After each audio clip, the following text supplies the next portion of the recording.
I don't enjoy roguelikes. Now I know a lot of you guys are pissed off in the comment section, so let me rephrase that sentence. I don't enjoy roguelikes the same way an insane person would.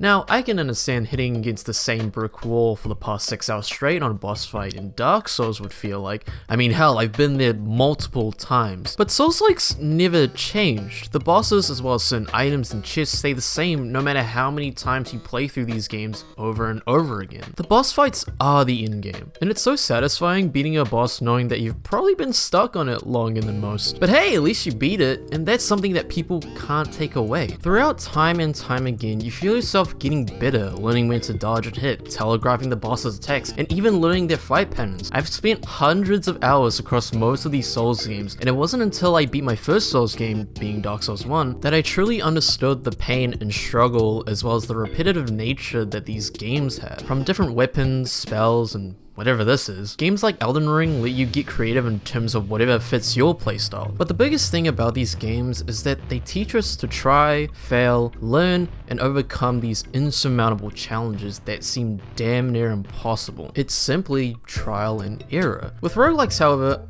I could never stomach it. You see, I find it hard at times to enjoy some of these games that are in the roguelike genre, due to the realization that I would just never see myself get good at them. It's always a mixed bag for me. Like, I can enjoy these games whether it's their addicting gameplay loop with their intuitive mechanics, or their challenging level design throughout each floor, or even just the simple one curse equals one blessing if earned type of deal. But just doing the same thing over and over again, knowing that I can't learn anything from my previous runs, makes these roguelikes almost unbearable. The bosses change, the enemies change, or just get even harder than the last, which makes it to a point where I have to rely on luck to be on my side, at least for the most part. And then there's just the fact that no matter how I look at it, I'm always going to be a couple cents short. Every time I go to the shop, dude, I'm just either broke or just have less money, and it's like, what's the point? What's the point of spending money? I'm just gonna die anyway. It doesn't really make much of a difference if I die with 3 golden doubloons or if I die with none. I'm still getting my ass beat. But there is one roguelike, or should I say roguelite, I wanted to talk about. Does it really matter the difference? Yes! In Hades, you play as Zagreus, the prince of the underworld to Hades, even though you never play as Hades himself, and it's literally the name of the game. And your job is to escape the underworld because of daddy issues. That's it. That's all I can sum up for you without spoiling the entire story. Now, gameplay-wise, it can only be described as swift, sporadic, high-octane, and addictive, like my 3 AM gooning session. Tartarus being the first floor you start off with, which is kind of like the beginner floor, which you'll probably die in the first time around. Then there's Asphodel. Yes, the floor being 90% engulfed in fucking lava. Then there's Elysium, probably one of my favorite floors visually, with these waterfalls as well as overgrown moss covering what almost seems like a forgotten battlefield. And the last floor being the Temple of Styx, which is a labyrinth of branching pathways before you reach the gates of the underworld and fight Big Daddy Hades himself. But more on that later. Each chamber has at least 10 or more rooms before you reach the boss of that area. Now, I could tell you about enemy types, but there's a lot of them, so here's a fuckable tier list instead. Now in Hades there's only 6 weapons, but each of them have their own different playstyle. You have Stygius,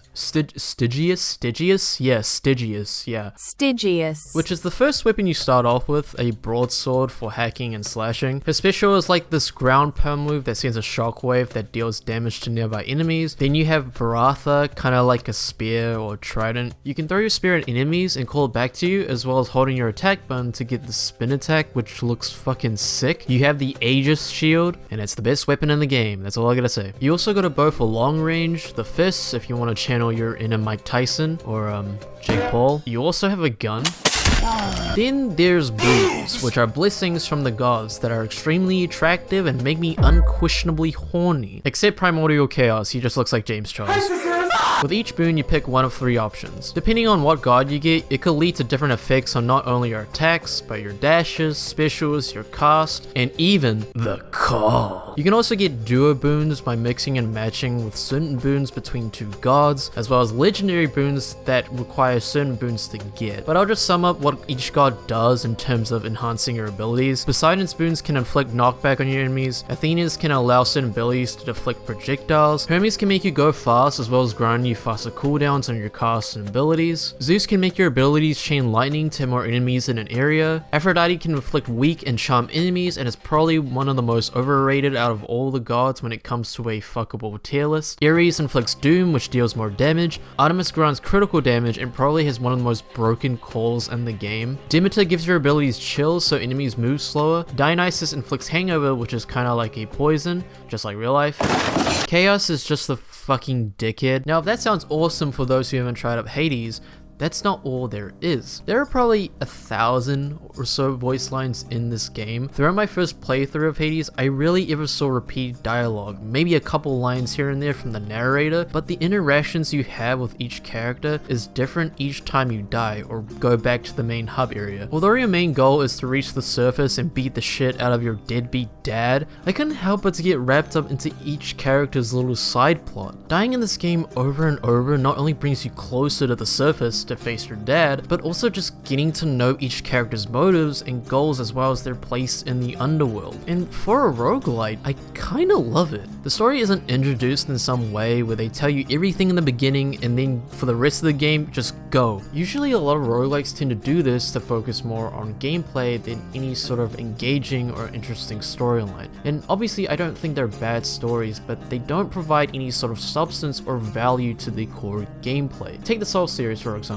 Yes, I think they're great games with great boss fights and amazing soundtracks with world building, but unless you're willing to listen to every piece of dialogue as well as reading every item and weapon description, it'd be easier to just go watch a Vati video instead, and then you understand everything. But Hades has somehow put both storyline and gameplay both in the same pot as well as a banging soundtrack. The voice acting for each character is great and how they interact with one another. I think they did an amazing job, and there's so many voice lines, there's so many funny quips and bits here and there, so even when I'm in the hub world or just on my run while I run into another NPC, it's always interesting to hear the dialogue change throughout each run, as well as characters pointing out certain weapons or keepsakes I'm using. But where Hades shines most and why I think it's such a story-driven game is how it wraps you into their perspective. You can get a good grasp on how each character feels and acts towards one another. Again, with each time you interact with a god or an NPC, it's always something different to hear. Maybe some words of encouragement from Sisyphus, a guy that was once a king, now banished to push a boulder up a mountain for all eternity. Or maybe someone like Eurydice, who lives somewhere in the lava-infested cesspool of Asphodel, who plays this melodic lullaby whenever you come in and visit her. So to put it into retrospect, Hades is like the dating sim of roguelikes. And after the 40 plus hours beating the main story, there's still so much content packed into this fucking game. Not to mention the different variants of weapons you can use, which grant you different perks, or the companions you can use from specific NPCs after giving them loads of your golden piss jars. And the music, all of them are straight bangers. There, I said it, there is not one piece of mid in the Hades soundtrack.